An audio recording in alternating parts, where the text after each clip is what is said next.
Daily Broadside, day 786 on this fine cold morning. It's like 20-something degrees right now, and I'm defrosting my vehicle. So get this, there was a lady, as we just passed Christmas, there's a lady sitting on her couch, this video of her. She's got one of those like little ninja blenders where basically the cup, like something like this, like one of these, you turn it upside down and then you just push and it grinds up in a little blender, you know. She's using one of those, and she's got a whole stack of styrofoam cups that she's smashing down in there and then blending up and then dumping the blendings of styrofoam pieces, confetti pieces, into like a box or something like that. Then when she gets done, this is Christmas Eve, kids have gone to bed, young kids I presume, because if I'd have walked out like that as a teenager, I'd have been like, who trashed our house? So she takes all the things, and then from their room all the way out to the living room, she just dumps out you know, styrofoam pieces to make like a trail of snow so that it's a winter wonderland once they wake up the next morning. Dude, she's gonna be cleaning that stuff up for years. That stuff, like, it's just gonna static cling to everything. That is a horrible idea. I don't have any idea what that does to the environment. I don't know if that's just a wives' tale or if breaking. I was always told whenever you snap styrofoam open, it rips a hole in the ozone ever so minutely. I don't know if that's true, or if that was just propaganda to get us to stop doing that for whatever reason. But if it is in fact true, she just cut a large hole in the ozone for the happiness of her children. I just can't imagine how many things in her little house or apartment or whatever it was, you know, stuck to, like that stuff stuck to, that just is always going to be there, and it just spreads. It's like ticks. Ticks have babies, ticks have like 1,000 babies, and they leave them there, and then the bloated tick goes off and dies, right, the mama. And then all those ticks are just basically hanging out, and they don't really, I think they're called nicks. I don't know what baby ticks are called, but something with an N, I think. Anyway, and they just stand there and they wait for an animal to come by that's in jumping distance so that they can jump onto their new host and then live their life and die as their mother did. That's basically what that styrofoam did. It's just hanging out in the carpet, you know, looking around. Somebody walks by, right on some pajamas, you know, that kind of stuff, and now it's tracked all through the house. I just can't imagine. That's going to be a very big problem for her that she's going to regret. She's going to be sitting there just drinking one night and just be like, I'm an idiot. But anyway, be that as it may, I'm sure her kids were really happy with it. I don't think it ended as well as she probably thought it was. Have you noticed that in these newer neighborhoods, larger houses, right? You know, the 650 to up 1,000 houses, nobody has mailboxes anymore. They've all got like little mailbox stations at a couple different places around the neighborhood. And I'm gonna tell you, as nice as those houses are, I'm not living in a house that I gotta get in my car and drive down the street, go check my mail.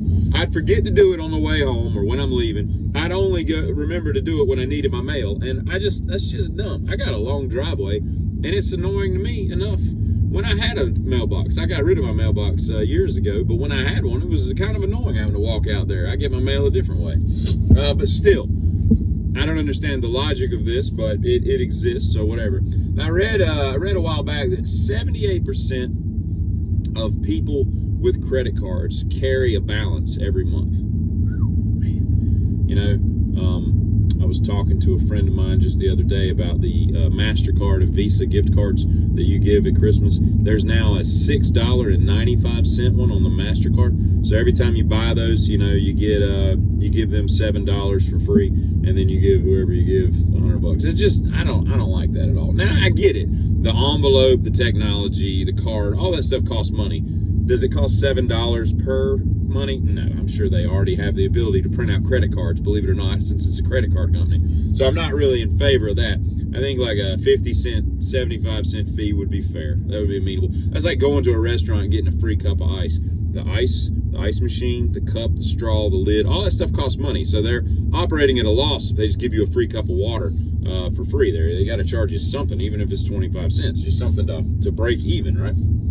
For those people that don't want to buy an actual beverage, you know. But what was I talking about? Oh yeah, so credit cards, right? Y'all are giving those people, and I say y'all, 78% of y'all are giving those people so much free money in the way of that interest and all. I have not carried a balance on a credit card in probably 15 years, since about 06, whatever that comes out to be, right? Dude, I'm telling you, it changed your life, right? Or it changed my life, right? Just get out from under them. Do what you got to do to pay that crap off and never look back. And I charge every single thing in my life to a credit card because I extol the benefits of it. Like if I go buy a pack of gum at a store, I charge it. Everything is charged. Unless it's something that doesn't take credit cards, or if I'm doing some cash deal, like nothing gets debited. Absolutely nothing gets debited unless it's one of these new businesses that now charges a fee for credit cards. So I'll debit that just to save the 3% upcharge. Just stuff like that just rubs all over me, right? But 78% of people are just giving these credit cards money after money after money. And it makes me nauseous. I don't like it at all. So find a way to get a credit card, and it doesn't matter what the rate is because you're not going to pay it at the end of the month. I write a check, or it comes out of my account every month. Just, I got a $3,600 bill coming out on one of my cards like next week. Boom, done. Never pay anything. I don't give those people any kind of money, but then I get to benefit from all the perks of, the rewards that you get from that way, be it airplane miles, or it could be cash back, it could be Amazon points, or money in Amazon, whatever it is. Get something to work for you. All right, I'm not Dave Ramsey, but damn, some of these things are pretty simple. And lastly, if you were to ask me who my favorite composer is, I would say Dmitri Shostakovich. I can never remember his name. I like him, I just can't remember his name. Shostakovich. The guy did Waltz 2 and all the different waltzes. Absolutely great. It annoys me that I can never remember Russian names.